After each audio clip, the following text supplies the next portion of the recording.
నిన్న జరిగిన దుర్ఘటన హైదరాబాద్ చరిత్రలోనే అతిపెద్ద దుర్ఘటన.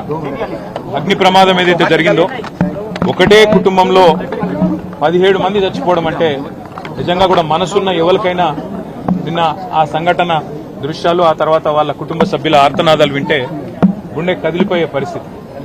బాధాకరం ఏంటంటే ఇక్కడికి వచ్చిన తర్వాత కుటుంబ సభ్యులు అగర్వాల్ సమాజం యొక్క వాళ్ళ కుటుంబం యొక్క సభ్యులతో మాట్లాడుతుంటే 2.5 పాపను నిన్న అక్కడ సమాధి చేసి వచ్చినాం. అంతకంటే మాకు ఈ జీవితంలో ఇంతకంటే దౌర్భాగ్యమైన రోజు ఇంకోటి ఉండదు. మేము ఎందుకు బతుకున్నామా అనే బాధ అవుతుంది సార్.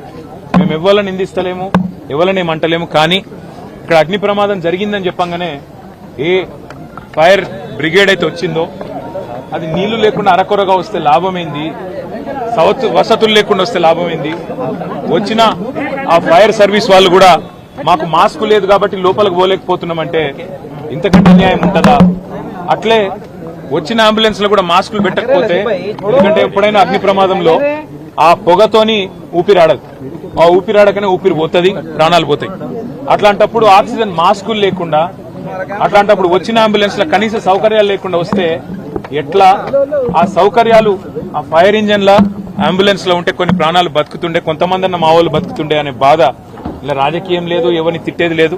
కానీ ఒకటి మాత్రం వాస్తవం, ఇంత లాపర్వా ఉంటే మాత్రం ప్రజల ప్రాణాలు మల్లబోయే ప్రమాదం ఉంది. వాళ్ళు ఎంత గొప్ప వాళ్ళంటే ఒకటే కుటుంబంలో 17 మంది చచ్చిపోయినాక కూడా వాళ్ళు అంటున్న మాట ఏంది ఇక్కడికి వచ్చినాకంటే ఎవరిని తిడతలేరు, వాళ్ళు రాజకీయం చేస్తలేరు, ఎవరిని ఫలానా వాళ్ళు మంచోళ్ళు కాదు చెడ్డోళ్ళు అంటలేరు. మాకు ఇక్కడుండే హిందువులు సాయం చేసిండ్రు, ఇక్కడుండే ముస్లింలు సాయం చేసిండ్రు, అందరు వచ్చిండ్రు, అందరు సహాయపడ్డారు, అందరు కాపాడిండ్రు.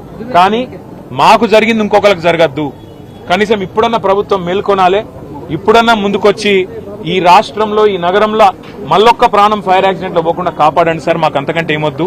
దయచేసి మీరు వచ్చిండ్రు సంతోషంగా, భవిష్యత్తును ఇట్లా కాకుండా చూసుకోండి అని ఒకటే ఒక్క మాట వాళ్ళు చెప్తున్నారు.